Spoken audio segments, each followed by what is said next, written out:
6 months ago, I put out a video blog, a little 10-day vlog, and during that time, my house was broken into, and my spare key to my car was stolen, if you remember. And I had been putting a club on my car because getting my car rekeyed was going to be like over $2,000. Not having it. But I guess I got lazy because my car hadn't been stolen in the past 6 months, and so I stopped putting my club on my car all the time. Basically, that's the first part of the story. The second part is my house got broken into again a couple weeks ago, again on a Wednesday. So it's been Wednesdays both times, which is the night that I go pick up Wes from open mic. So I guess they've been watching me or whatever, which is a creepy feeling in and of itself. I've been having a lot of PTSD around just those break-ins. But anyway, so last Wednesday, a week ago, not this last Wednesday we just had, a week from last Wednesday, I was here in my house. I just went to the grocery store, made some dinner, and I was about to go pick up Wes from open mic. Actually, I was going to go play a set. I was all excited to maybe play for once. Anyway, I was watching TV, and I heard my car start. I heard the key in the ignition and the hurry up and get in gear to back out. So, I mean, my first instinct is just to go. So I went to the door, opened the door, and I see my car backing out of my driveway. And I can't get it out of my head. It's been one of the hardest parts about this whole thing is just that image of my car's leaving me and a stranger is driving it away. So the only thing that I can think of to do is just to run after them. So I'm running down the street screaming, "They're stealing my car! They're stealing my car!" And there's traffic, I live on this main thoroughfare. It's about 10 o'clock at night-ish. So there's still a pretty good amount of traffic happening, and they're just backing out away from me as I'm screaming and yelling at them, "Stop! No! Hey! Eventually, they hit the curb, or they hit, it was like a mailbox or the curb or something. There were sparks. I think maybe it hit the muffler. It definitely hit the back of my trunk a little bit, but it hit something. They hit, and then they started to come forward and charge at me. I mean, I'm in the middle of the street just running toward them, running as fast as I can toward them. So they start coming at me. I jump out of the way, and I'm still yelling, "They're stealing my car!" So this girl stops the car, rolls down the window, "Girl, get in!" And I'm like, "Oh my God, they're stealing my car!"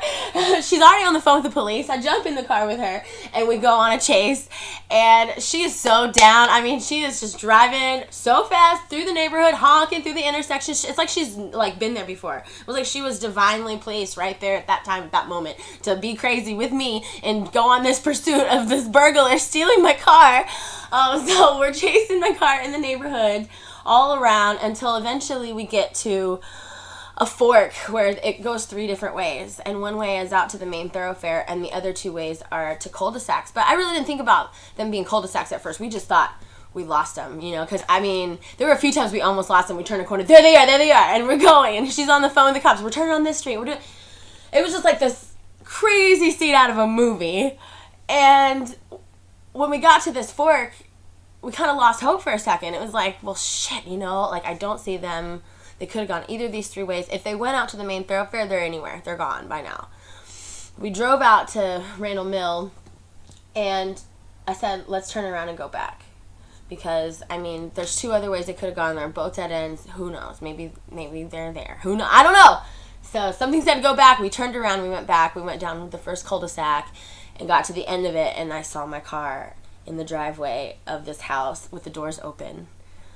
And, at first, I wasn't sure if they're in there, if they're in the house. I'm just, in panic mode. But I'm still acting, I still got in the car with the girl. The girl's name was Heaven, by the way.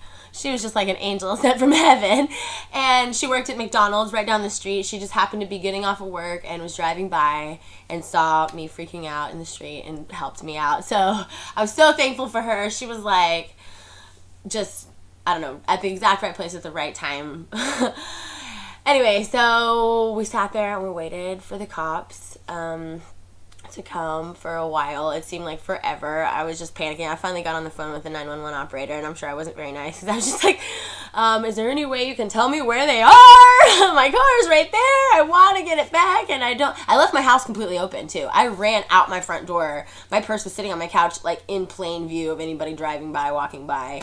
My phone was here, plugged in. I literally just ran. I'm so glad I had shoes on at that moment, because I would have gone out there barefoot, honestly. So we waited for the cops to get there. They had her drive me back to my house to meet me here, to go through the house to make sure that they weren't here waiting for me so that I could lock it up and secure it and get my key and go back to the car. Once they showed up, there was like a whole bunch of cops, like just a ton of them. They're all like with their big guns and getting all ready to clear the car. It was just like a super scary moment for me. They cleared the car while I was here at the house, and I came back with my key. I guess they still kept the spare key, which is great. So, I am going to get my car rekeyed now. But they stopped the car and got out. The house that they stopped in front of backs up to another house that they actually have an investigation already started with this, like, big auto theft ring. So the police said that it was really great that this had happened, and it had happened right here, and kind of corroborated their case, or help them in some way. So I felt good about it. I kind of felt like a badass. She probably did too. We both kind of like high-fived about it and went our separate ways.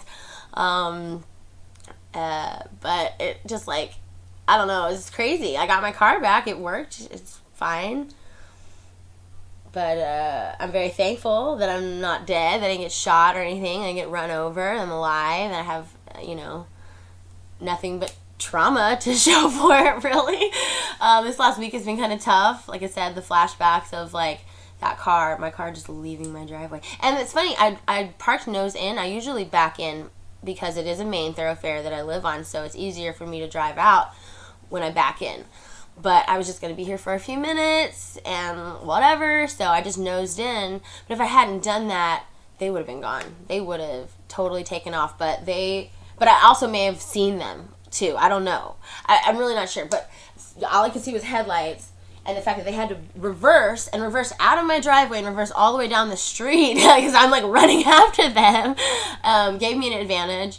And the fact that I'd had time to like create a fuss while they were down the street, they hit the thing, everybody saw that, and for her to be driving by. I mean, she said she lived in the neighborhood over there. I felt like there was a different way she could have been driving. I don't know. My street kind of like, it goes through the neighborhood, and it is a main street, but she could have been on Randall Mills. She could have been on any other street, and anybody else could have stopped or not stopped. I don't know. I just could think about all these little things that had to happen perfectly. I had to be sitting exactly right here to be able to hear my car, and I had to have been on high alert for the past 6 months since my key got stolen. I'm thinking, like, this day was going to come. Like, someone's going to come and try to steal my car, and I'm going to have to do something about it.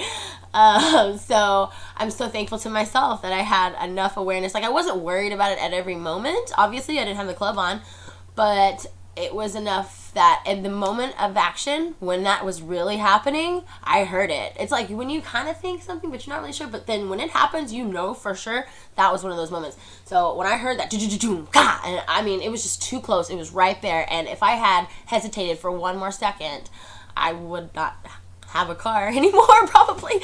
So, it's so crazy. Anyway, I just wanted to make a little video and update anyone in my life that I may not have gotten to talk to recently, to tell this story to, and anyone who like followed my little 10-day vlog, because this is kind of like a continuum of that story. But the moral of the story is, I may have been a little reckless in my behavior, but I jumped into action and I did it in that moment, and I can trust myself that whatever I need in that moment, I will provide it for myself, so I don't need to worry, and then I'll always be okay. If I had gotten shot and killed, I guess I wouldn't be okay, but then that'd be the end of the story, so who cares, right? So, I don't know. Be brave. I love you.